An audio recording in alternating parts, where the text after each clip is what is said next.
Chapter 1 White House Office by Rick Dearborn. From popular culture to academia, the American presidency has long been a prominent fixture of the national imagination. Naturally so, since it is the beating heart of our nation's power and prestige.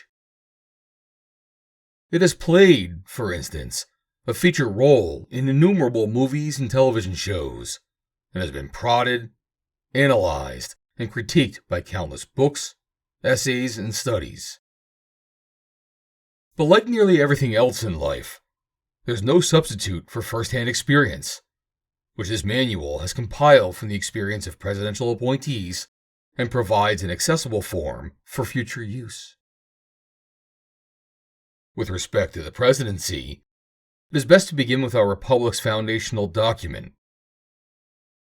The Constitution gives the executive power to the President. It designates him as Commander-in-Chief and gives him the responsibility to take care that the laws be faithfully executed. It further prescribes that the President might seek the assistance of the principal officer in each of the executive departments. Beginning with George Washington, every president has been supported by some form of White House office consisting of direct staff officers, as well as a cabinet comprised of department and agency heads. Since the inaugural administration of the late 18th century, citizens have chosen to devote both their time and their talent to defending and strengthening our nation by serving at the pleasure of the President. Their shared patriotic endeavor has proven to be a noble one, not least because the jobs in what is now known as the White House Office, WHO, are among the most demanding in all of government. The President must rely on the men and women appointed to the WHO. There simply are not enough hours in the day to manage the affairs of state single-handedly, so delegation is not just advisable, it is essential. The decisions that assistants and senior advisors make will directly impact the administration, its legacy, and, most important, the fate of the country. Their agenda must therefore be the President's agenda. Choosing who will carry out that agenda on a daily basis is not only one of the first decisions a president makes in office, but also one of the most critical. The tone and tempo of an administration are often determined on January 20. Chief of Staff. As with most of the positions that will be covered in the first chapter, the Chief of Staff is also an assistant to the President. However, the Chief is truly first among equals. Of all presidential staff members, the Chief is the most critical to implementation of the President's vision for the country. The Chief also has a dual role as manager of the staffs of both the WHO and the Executive Office of the President, EOP. The Chief of Staff's first managerial task is to establish an organizational chart for the WHO. It should be simple and contain clear lines of authority and responsibility to avoid conflicts. It should also identify specific points of contact for each element of the government outside of the White House. These contacts should include the White House liaisons, who are selected by the Office of Presidential Personnel, PPO. Receiving guidance from the President, the Chief endeavors to implement the President's agenda by setting priorities for the WHO.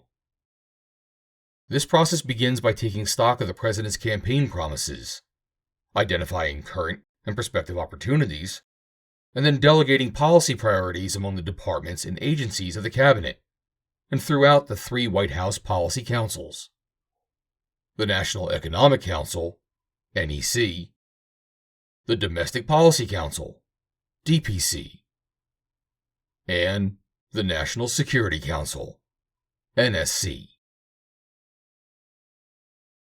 The President is briefed on all his policy priorities by his cabinet and senior staff as directed by the Chief. The Chief, along with senior WHO staff, maps out the issues and themes that will be covered daily and weekly. The chief then works with the policy councils, the cabinet, and the Office of Communications and Office of Legislative Affairs, OLA, to sequence and execute the rollout of policies and announcements. White House counsel and senior advisors and senior counselors are also intimately involved. All senior staff report to the Chief of Staff, either directly or through his 2 or 3 deputies, unless the President determines that a particular assistant to the President reports directly to him.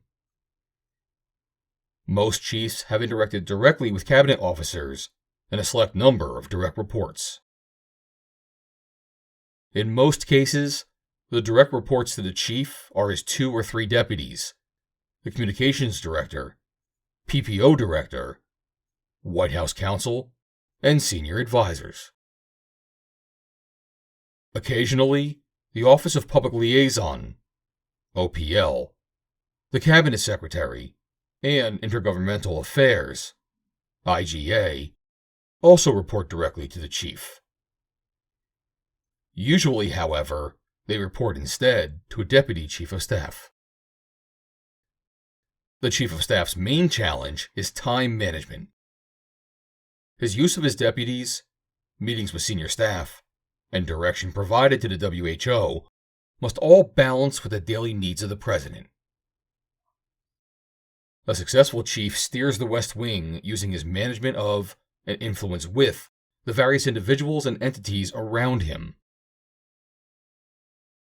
It goes without saying that selecting the right person to be chief is vital.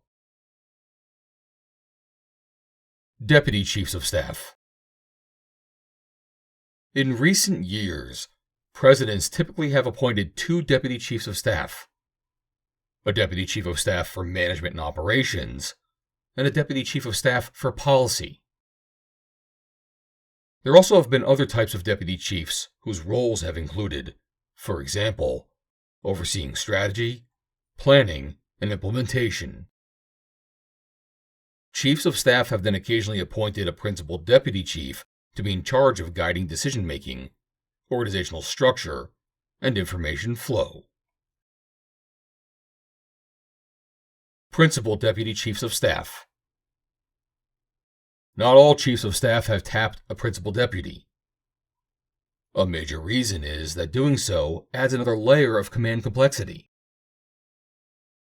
When Principal Deputies have been installed, their roles have varied based on the needs of particular chiefs. Most Principal Deputies have functioned as doorkeepers, sorting through action items, taking on those that could be handled at their own level, and passing up others that truly require the attention of the Chief of Staff or the President. Principal Deputies also have assumed control of the scheduling functions, normally under the Operations Deputy, and have worked directly with the policy councils at the direction of the Chief of Staff. The OPL and Office of Political Affairs, OPA, also have reported to a Principal Deputy.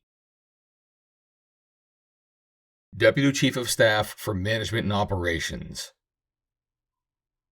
The Deputy Chief of Staff for Management and Operations oversees the President's schedule and all logistical aspects of his movement within and outside of the White House.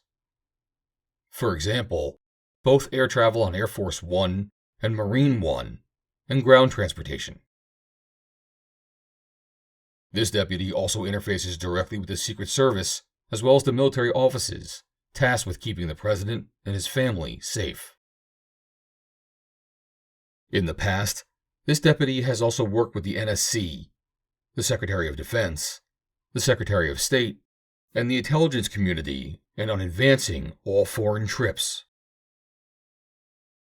If their roles are separated from that of the policy deputy, this deputy should have a strong grasp of international affairs and robust foreign policy credentials.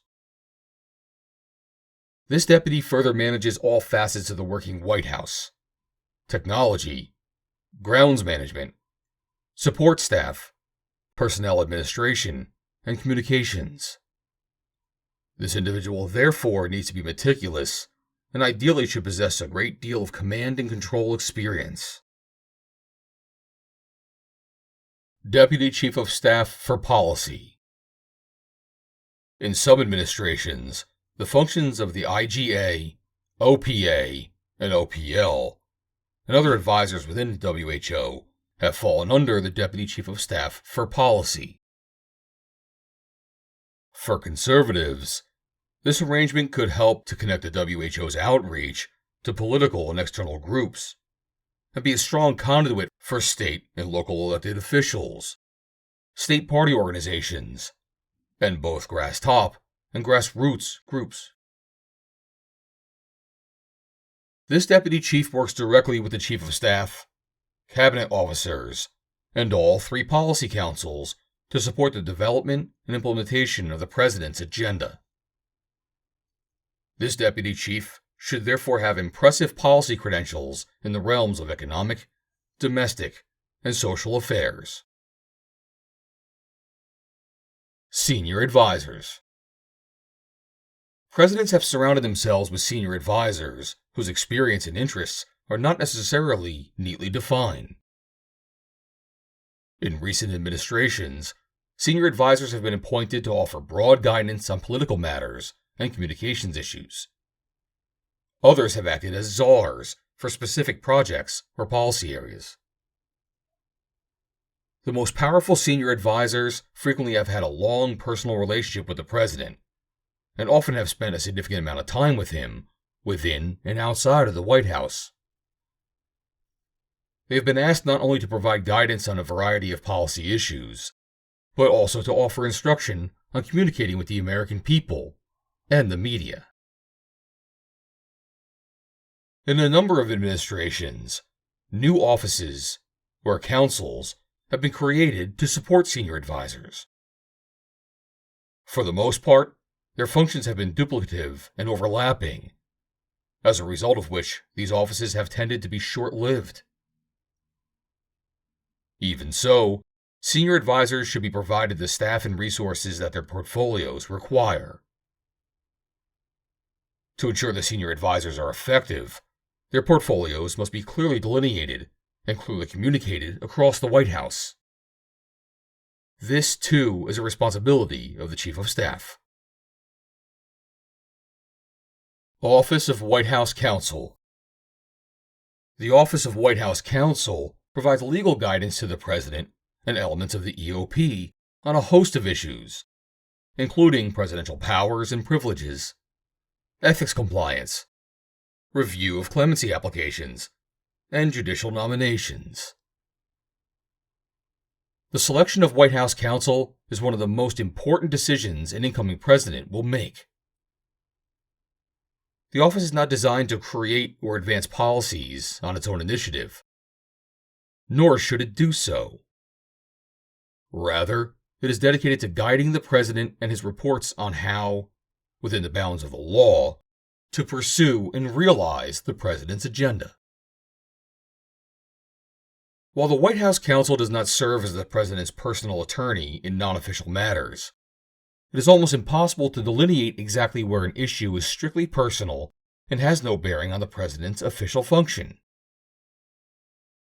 The White House counsel needs to be deeply committed both to the president's agenda and to affording the president proactive counsel and zealous representation. That individual directly advises the president as he performs the duties of the office. And this requires a relationship that is built on trust, confidentiality, and candor. The Office of White House Counsel is also responsible for ensuring that each component of the White House adheres to all applicable legal and ethical guidelines, which often requires ongoing training and monitoring to ensure compliance. This means ensuring that White House staff regularly consult with office attorneys on required financial disclosures, received gifts, potential conflicts of interest, and other ethical concerns. The Office of White House Counsel is the first line of defense for the EOP. Its staff must take seriously the duty to protect the powers and privileges of the president from encroachments by Congress, the judiciary, and the administrative components of departments and agencies. In addition to the White House counsel, the office includes deputies, assistants, associates, and legal support staff. The assistant and associate attorneys are often specialists in particular areas of the law and offer guidance to the EOP on issues related to national security, criminal law, environmental law, and a host of administrative and regulatory matters. Attorneys working in the Office of White House Counsel serve as legal advisors to the White House policy operation by reviewing executive orders, agency regulations, and other policy-related functions. Here again, subordinates should be deeply committed to the President's agenda and see their role as helping to accomplish the agenda through problem-solving and advocacy. They should not erect roadblocks out of an abundance of caution. Rather, they should offer practical legal advice on how to promote the President's agenda within the bounds of the law. The White House counsel's office cannot serve as a finishing school to credential the next set of white shoe law firm attorneys or federal judges in waiting who cabin their opinion for fear their elite credentials could be tarnished through a policy disagreement. Rather, it should function more as an activist yet ethical plaintiff's firm that advocates for its client, the administration's agenda, within the limits imposed by the Constitution and the duties of the legal profession. The Office of White House Counsel also serves as the primary gateway for communication between the White House and the Department of Justice, DOJ. Traditionally, both the White House Counsel and the Attorney General have issued a memo requiring all contact between the two institutions to occur only between the Office of White House Counsel and the Attorney General or Deputy Attorney General. The next administration should re-examine this policy and determine whether it might be more efficient or more appropriate for communication to occur through additional channels. The White House Counsel also works closely with the DOJ Office of Legal Counsel to seek opinions on, for example, matters of policy development and the constitutionality of presidential power and privileges, and with the OLA and the DOJ Office of Legal Policy on presidential judicial nominees. When a new president takes office, he will need to decide expeditiously how to handle any major ongoing litigation or other pending legal matters that might present a challenge to his agenda. To offer guidance, the White House counsel must get up to speed as quickly as possible on all significant ongoing legal challenges across the executive branch that might affect the new administration's policy agenda, and must be prepared at the outset of the administration to present recommendations to the President, including recommendations for reconsidering or reversing positions of the previous administration in any significant litigation. This review will usually require consulting with the new political leadership at the Justice Department, including during the transition period. No day is predictable at the White House. Therefore, to handle the pace and volatility of affairs, the Office of White House Counsel must offer measured legal guidance in a timely manner. This often means foregoing law review-style memos about esoteric legal concepts, and instead quickly providing high-level yet incisive guidance. Due to evolving world events, domestic affairs, and political pressures, the office often faces legal questions for which there may not be a wealth of precedent. Attorneys in the Office of the White House Counsel must therefore work collaboratively within the White House and the Department of Justice, relying on each other as a team to ensure that proper legal guidance is delivered to the President. The President should choose a White House counsel who is well versed in the Constitution, administrative and regulatory law, and the inner workings of Congress and the political process. Instead of choosing a specialist, the President should hire a counsel with extensive experience with a wide range of complex legal subjects. Moreover, while a candidate with elite credentials might seem ideal, the best one will be above all loyal to the President and the Constitution. Staff Secretary. The office of the Staff Secretary is rarely visible to the outside world, but it performs work of tremendous importance. The office is similar to a military commander's adjutant, and it is responsible for fielding and managing a vast amount of information at the top of its organization. This includes information on its way into the Oval Office, as well as information flowing out from the Oval Office. Because of its gatekeeping function, the position of Staff Secretary is one of extreme trust, and the individual who possesses it should be vetted to work as an honest broker in the President's service. The office of the Staff Secretary has been described as the last substantive control point before papers reach the Oval Office. A great deal of information is headed toward the Oval Office at any moment. This includes presidential decision memos, bills passed by Congress, which may be accompanied by signing or veto statements, and briefing books, reading materials, samples of constituent mail, personal mail, and drafts of speeches. The Staff Secretary makes certain that these materials are complete, well-ordered, and up to date before they reach the President. This necessarily means that the Staff Secretary plays a key role in determining who weighs in on policy matters and when. As noted above, the Staff Secretary also handles information leaving the Oval Office. The President may have questions after reviewing incoming material, may wish to seek more information, or may demand revisions.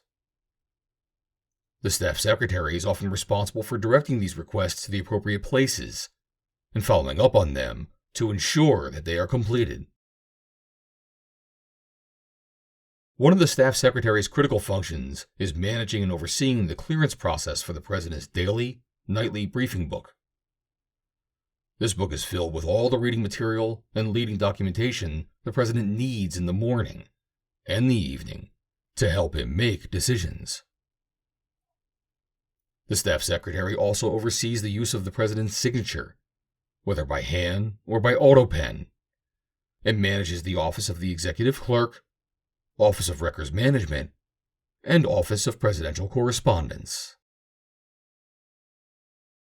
Office of Communications. The Office of Communications, which operates under the Director of Communications, conveys the President's agenda to the public through various media, including speeches and remarks, press briefings, off-the-record discussions with reporters, and social media. Depending on how a president chooses to structure his White House, the Office of Communications may include the Office of the Press Secretary, Press Office. But no matter how it is structured, the office must work closely with the Press Office, as well as the President's speechwriters and digital strategists. Operational functions of the Office of Communications include scheduling and running press briefings, interviews, meetings, media appearances, speeches, and a range of other events. The Office of Communications must maintain robust relationships with the White House Press Corps, the White House Correspondents Association, regional stakeholders, and key interest groups. No legal entitlement exists for the provision of permanent space for media on the White House campus, and the next administration should re-examine the balance between media demands and space constraints on the White House premises. Leadership within the Office of Communications should include a communications director, who is a direct report of the Chief of Staff, a deputy communications director, a deputy director for strategic communications, and a press secretary. This leadership team must work together closely to drive the national narrative about the White House. The best resource for the Office of Communications is the President, The president conveys the White House's overall message through one or two inaugural addresses, State of the Union addresses, speeches to Congress, and press conferences. The office must also ensure that the various White House offices disseminate a unified message to the public. The communications director and press secretary, in particular, should be careful to avoid contradicting the president or delivering conflicting information. The speechwriting team is a critical component of the communications team. Speechwriting is a unique talent. The writer selected must understand policy, should have a firm grasp of history and other liberal arts disciplines, and should be able to learn and adopt the president's style of rhetoric and mode of delivery. The press secretary is the president's spokesperson, communicating to the American people through the media. The press secretary engages with the White House press corps formally through press briefings and informally through impromptu gaggles in meetings. Individuals who serve in this role must be quick on their feet, which means, when appropriate, deftly refuting and rebutting correspondents' questions and comments. The communications director must convey the president's mission to the American people. Especially for conservatives, this means navigating the mainstream media to ensure that the president's agenda is conveyed effectively and accurately. The communications director must be politically savvy and very aware of the ongoing activities of the other White House offices. The new administration should examine the nature of the relationship between itself and the White House Correspondents Association and consider whether an alternative coordinating body might be more suitable. Office of Legislative Affairs, OLA. Created by President Dwight Eisenhower, the OLA has continued to serve as the liaison between the White House and Congress. The White House must work with congressional leaders to ensure presidential nominees for roles such as cabinet secretaries and ambassadors are confirmed by the Senate. The White House also relies on Congress to enact reforms promised by the president on the campaign trail, whether those promises relate to health care, education, or national defense. Because Congress holds the power of the purse, White House staffers must ensure that there is enough support on the Hill to secure the necessary funding through the appropriations process to fulfill the president's agenda. The OLA reports directly to the Chief of Staff, and in some administrations has done so under the guidance of a Deputy Chief of Staff, usually the Deputy Chief for Policy. Regardless of the person to whom the OLA reports, however, the office exercises a certain autonomy on behalf of the President and the Chief of Staff, indirectly influencing congressional leaders of both major political parties. The OLA often must function as the mediator among the parties and find common ground to facilitate the successful enactment of the president's agenda. As in the case with many White House offices, but especially the Office of Communications, the OLA must ensure the congressional leaders receive one unified message. If other actors within the White House maintain their own relationships with the congressional leaders and staffers, it may appear that the president's agenda is fractured and lacks consensus. This dynamic has caused real problems for many presidents in the past. Internally, OLA staffers need to be involved in policy discussions, budget reviews, and other important meetings.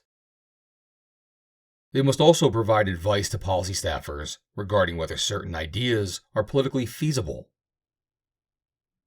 Externally, OLA staffers have to communicate continuously with congressional offices of both parties in both the House and the Senate to ensure that the president has enough support to enact his legislative priorities or sustain votes.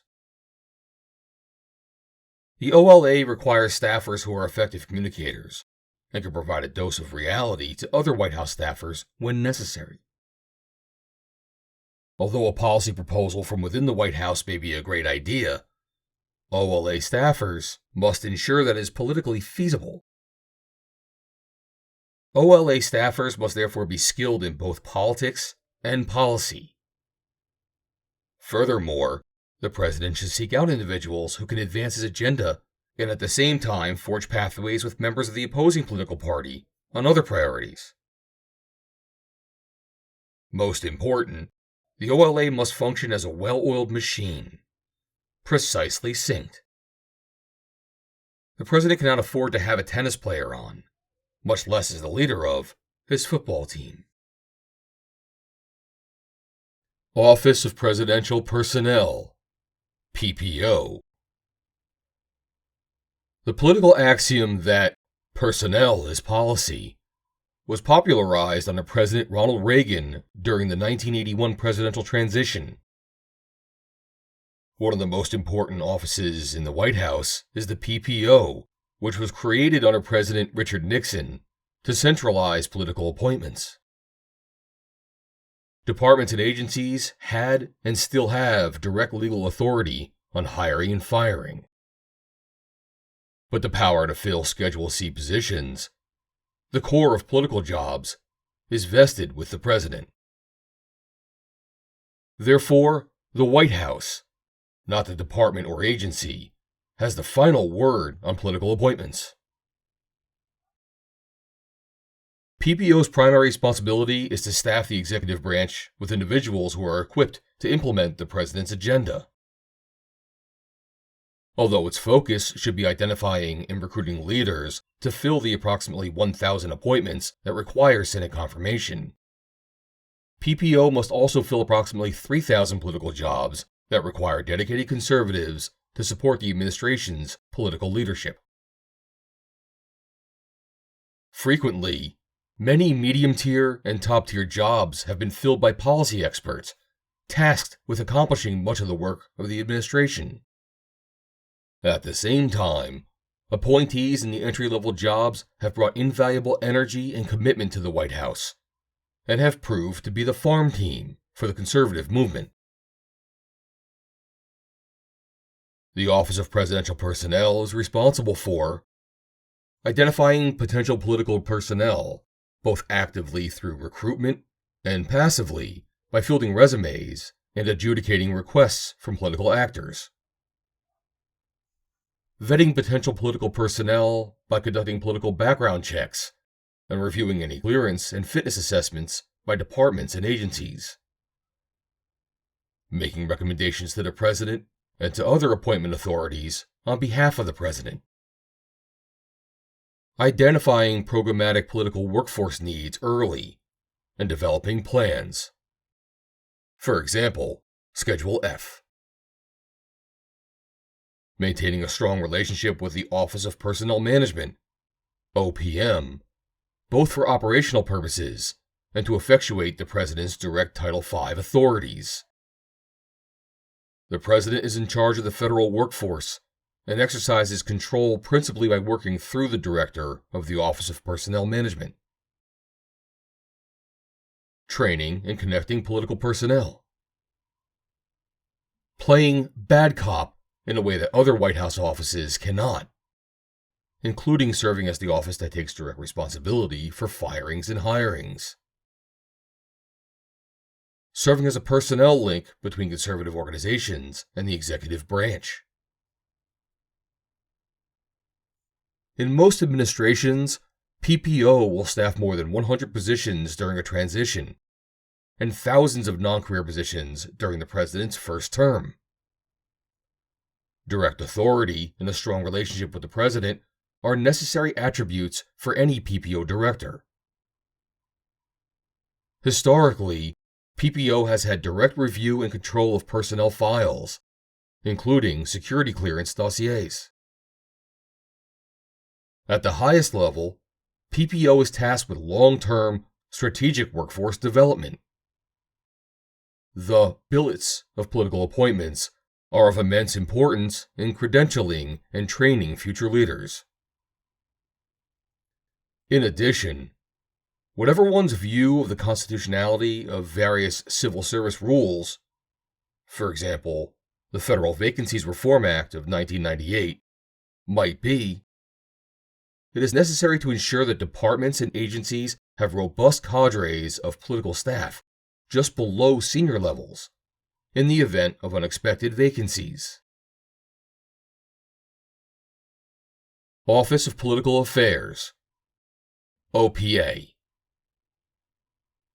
The OPA is the primary office within the executive branch for managing the president's political interests.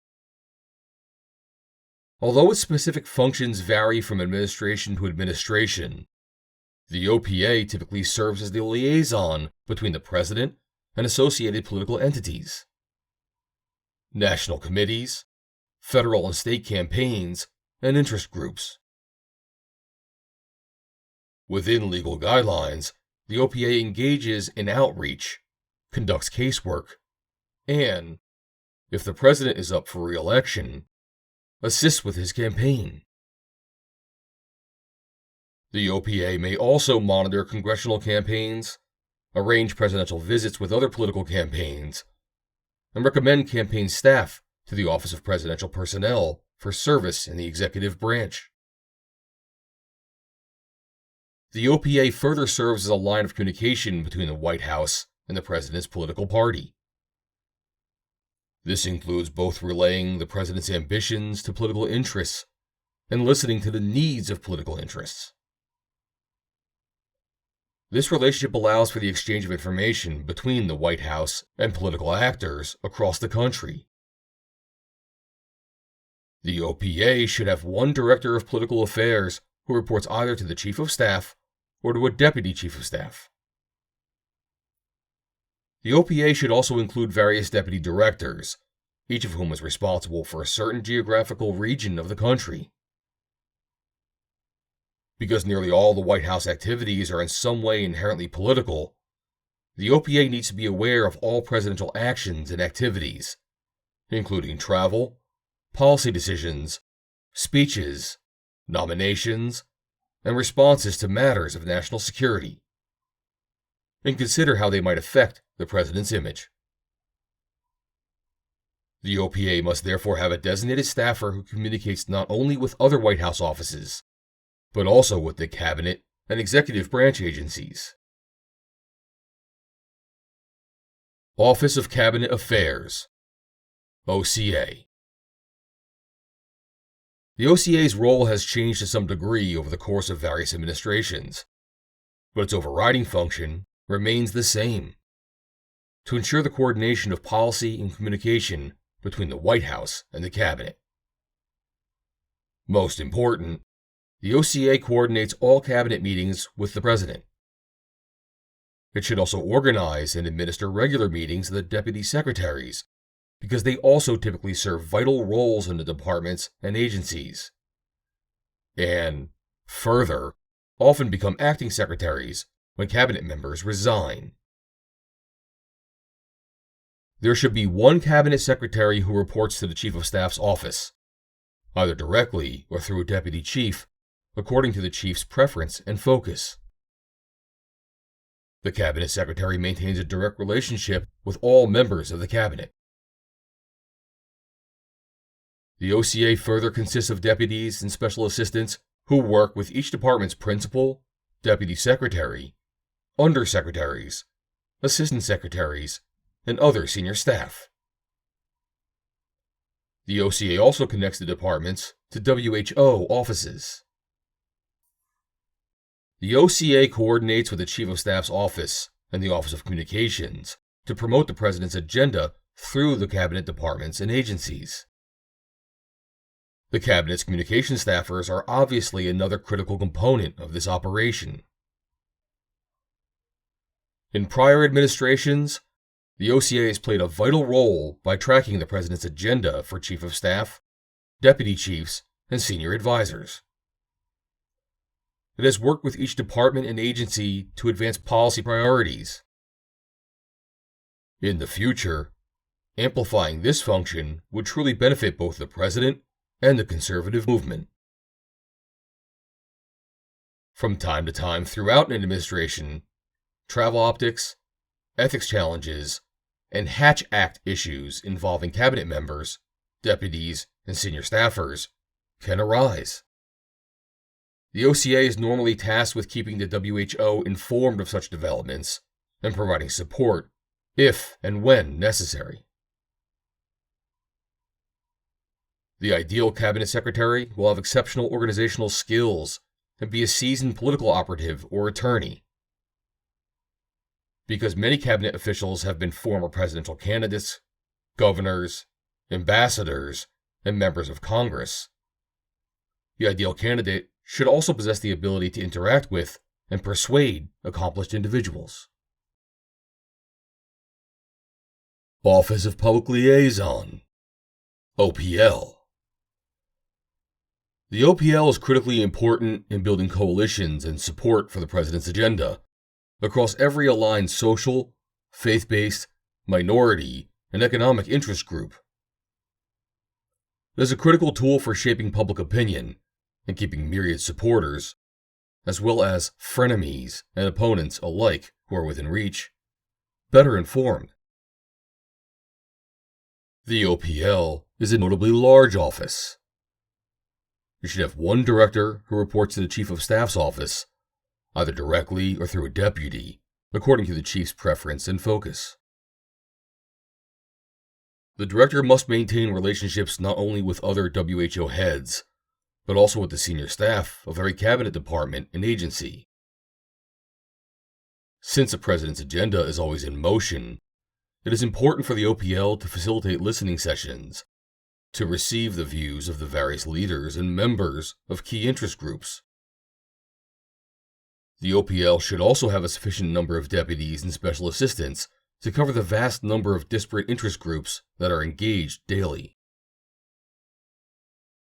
The OPL has, by far, held more meetings in the Eisenhower Executive Office Building, EEOB, and within the West Wing itself than any other office within the WHO. The OPL is the chief White House enforcer and gatekeeper among these various interest groups. It is operated best whenever the Chief of Staff has given it permission to use both the proverbial carrot and the proverbial stick. To make this work, communication with the Chief's office is vital. Additionally, the OPL has had an outsized role in presidential scheduling and both official and political travel. The OPL director should come from the president's election campaign or Capitol Hill, but should not have deeply entrenched connections to the K Street entity or any other potential stakeholder. Some prior relationships can create real or perceived biases towards one group or another. The director should be amiable, gregarious, highly organized, and willing to shoulder criticism and pushback from interest groups and other elements of the administration. Unlike the director, OPL deputies and special assistants need a deep understanding of the Capitol, from K Street to Capitol Hill. They should have extensive experience in private industry, the labor sector, the conservative movement, and among the specific interest groups with which they will be asked to engage on behalf of the White House. OPL staffers work with more external and internal parties than any other WHO staffers. In turn, they must be effective communicators and initiative takers. They must also be able to influence, persuade, and, most important, listen to various stakeholders and ensure that they feel heard. All OPL staffers must understand from the outset that their jobs might be modified or even phased out entirely as the administration's priorities change. Office of Intergovernmental Affairs, IGA. The IGA connects the White House to state, county, local, and tribal governments. In other words, it is the one-stop shop for disseminating an administration's agenda to all non-federal government entities. The IGA should have a director to whom one or two deputy directors report. The director must ensure that the White House remains connected to all non-federal government entities. The interests and perspectives of these entities are represented in policy discussions, organized events with the West Wing, EOP senior staff, and IGA staff throughout the departments and agencies. The IGA can be staffed in a variety of ways, but two arrangements are most common. Each deputy and that deputy's staffers are responsible for a type of government. A group of staffers is responsible for a specific geographical region of the country. The IGA, as suggested above, represents the interests and perspectives of non-federal government entities. But its primary job is to make sure that these entities understand an administration's agenda and ultimately support it. The IGA must work with all other White House offices, especially the OPA and the OPL, and manage its staff throughout the departments and agencies.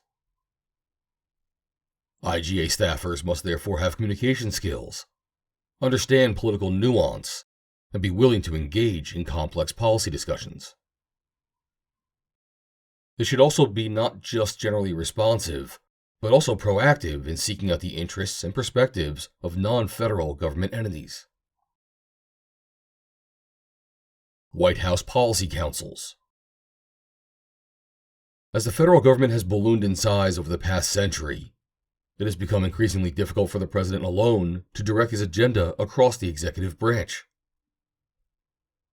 3 White House Policy Councils have come into existence to help the president to control the bureaucracy and ensure continued alignment between agency leadership and White House priorities. These councils, as previewed above, are the NSC, NEC, and DPC. Each is headed by an assistant to the president and performs 3 significant functions. Policy coordination. The primary role of the Policy Council is to coordinate the development of administration policy. This frequently includes developing significant legislative priorities, coordinating policy decisions that impact multiple departments and agencies, and at times, coordinating policy decisions within a single department or agency. This process must ensure that all relevant offices are included, that competing or conflicting opinions are thoroughly discussed and evaluated, and, when there is a disagreement among White House senior staff or among cabinet members, a well-structured question is presented to the president for an immediate or final decision. Policy advice. By virtue of working in the White House, the heads of the 3 policy councils will function as independent policy advisors to the president. This aspect of the role will vary depending on the individual in this position and the president's governing philosophy. Incumbents have ranged from honest brokers, who mostly coordinate and ensure that all opinions are fairly presented to the president, to policy deciders, who largely drive a given policy topic on behalf of the president. Policy implementation. The policy councils also manage and mediate the implementation of previous policy decisions. Implementation of a new statute or an executive order frequently takes years and involves many distinct and more granular policy decisions along the way. It is essential to have a centralized process for evaluating and coordinating these decisions, especially if they involve more than one cabinet department or agency with differing opinions on the best approach for securing the president's goals.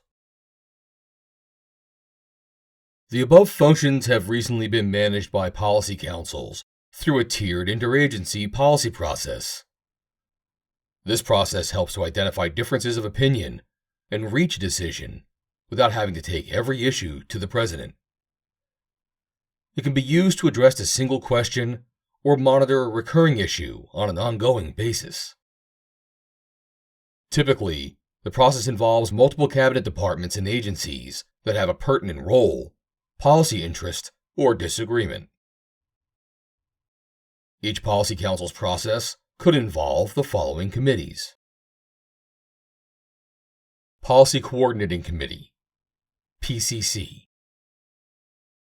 A PCC is led by a Special Assistant to the President from the Policy Council and includes political assistant secretary level experts from the relevant departments, agencies, or offices.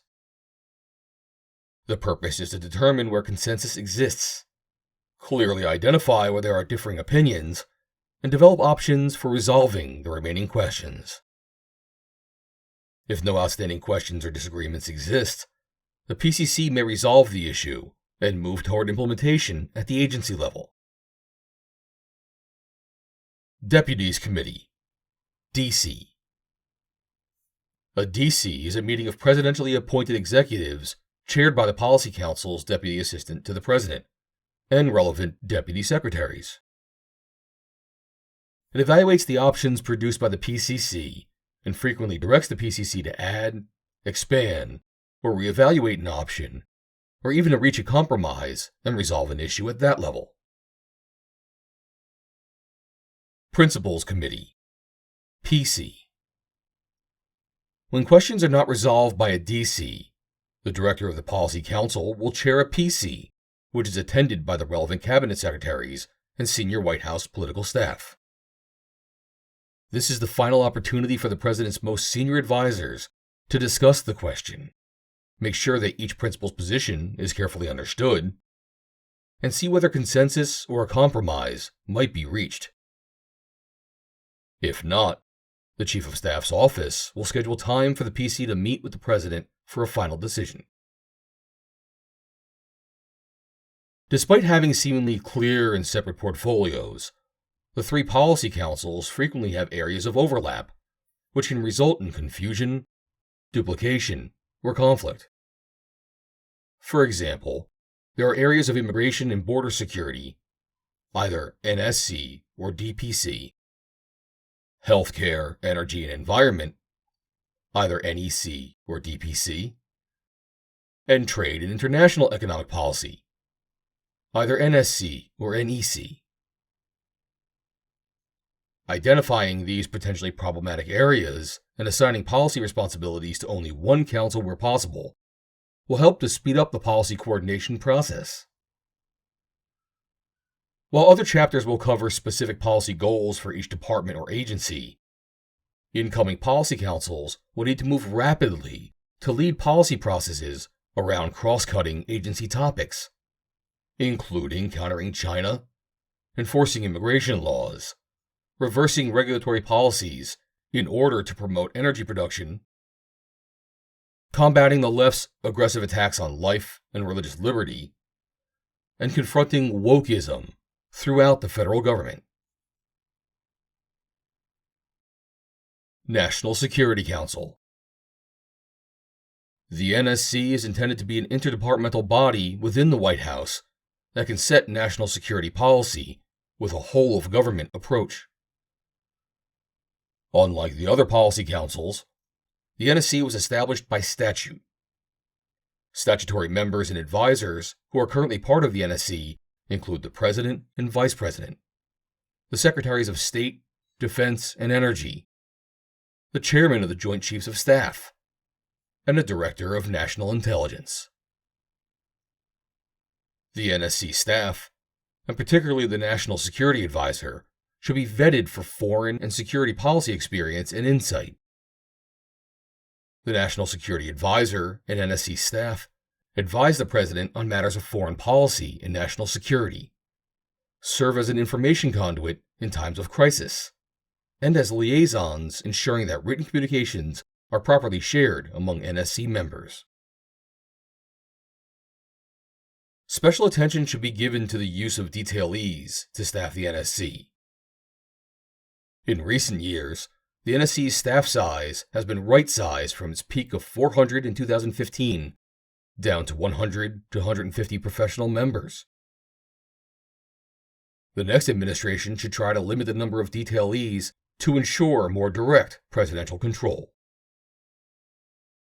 National Economic Council. The NEC was established in 1993 by executive order and has 4 key functions. 2. Coordinate the economic policymaking process with respect to domestic and international economic issues. 2. Coordinate economic policy advice to the President. 2. Ensure that policy decisions and programs are consistent with the President's stated goals, and that these goals are being effectively pursued.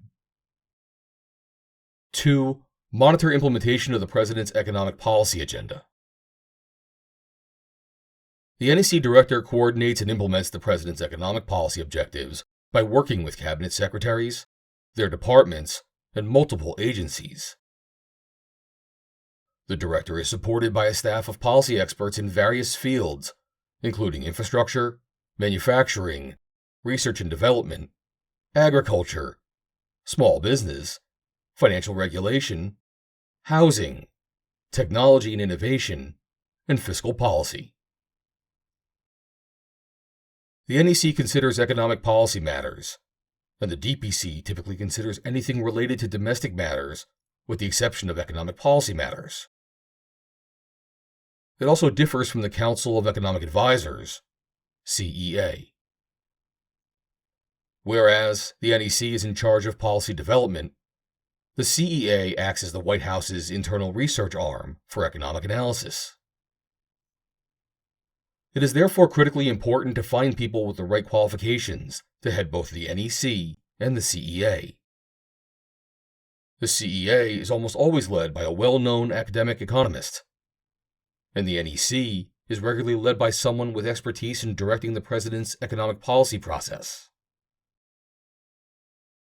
Those who have served in the role have ranged from former CEOs of the nation's largest investment firms to financial services industry managers, to seasoned congressional staffers who have managed the economic policy issues from top financial and tax-writing committees.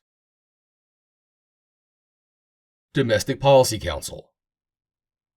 The Domestic Policy Council, DPC, consists of advisors to the President on non-economic domestic policy issues, as well as international issues with a significant domestic component, such as immigration.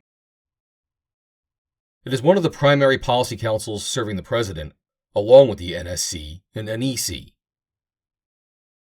The Director serves as the principal DPC advisor to the President, along with members of the Cabinet, and the Deputy Director chairs the committee responsible for coordinating domestic policy development at the Deputy Secretary level. In this respect, both the Director and the Deputy Director have critical institutional functions that affect the development of domestic policy throughout the administration. The DPC also has policy experts. For example, Special Assistants to the President, or SAPs, who are responsible for developing and coordinating, as well as for advising the President on specific issues.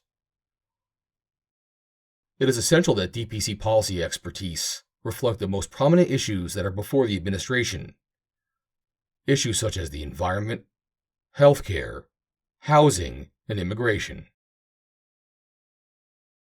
In addition, DPC SAPs should demonstrate a working knowledge of the rulemaking process, although they need not necessarily be experts on regulation, because a working knowledge of the rulemaking process will facilitate the DPC's effectiveness in coordinating administration policy. The DPC also needs to work closely with other offices within the Executive Office of the President to promote economic opportunity and private sector innovation. This includes working with the Office of Management and Budget and its Office of Information and Regulatory Affairs, as well as the Council of Economic Advisors, Council on Environmental Quality, and Office of Science and Technology Policy. To this end, the Director should chair a standing meeting with the principals from each of the other EOP offices to enhance coordination from within the White House. Several areas will be especially important as the DPC works to develop a well-defined domestic policy agenda. One is the promotion of innovation as a foundation for economic growth and opportunity. The President should establish an economic opportunity working group, chaired by the DPC Director, to coordinate the development of policies that promote economic opportunity. Another important area is the promotion of healthcare reform to bring down costs for the American people, and the pressure that spending on healthcare programs puts on the federal budget. Finally, DPC should coordinate with the NSC on a policy agenda to enhance border security. Office of the Vice President, OVP. In modern U.S. history, the Vice President has acted as a significant advisor to the President. Once elected, the VP helps to promote and, in many instances, put into place and execute the President's agenda. The President may additionally determine the inclusion of OVP staff in White House meetings, including Policy Coordinating Committee, Deputies Committee, and Principals Committee discussions, as has been in various recent administrations. Recent presidents have decided to give vice presidents space in the West Wing. The VP's proximity to the President, as well as to the Chief of Staff and additional senior advisors, makes his or her role a powerful one within the West Wing. Presidents typically tap VPs to lead various administration efforts. These efforts have included serving on the NSC Principals Committee, heading the National Space Council, addressing immigration and border issues, leading the response to healthcare crises, and supervising workforce programs. VPs traditionally also spearhead projects of personal interest that have been authorized by the President.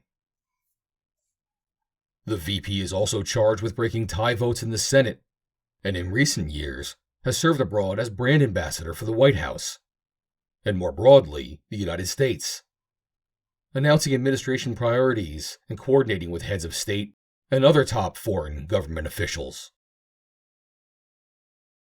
The Vice President, as President of the Senate, could be a President's emissary to the Senate. Office of the First Lady, First Gentleman. The First Lady or First Gentleman plays an interesting role in the formation, implementation, and execution of policy in concert with the President. Active and interested first spouses often champion a select number of signature issues, whether they be thorny social issues or deeper policy issues. One advantage of the first spouses taking on hot-button social issues is that all political backlash will be less severe than it would be for the President. The first spouse normally appoints a chief of staff who has enough assistants to support the spouse's activities in the East Wing of the White House.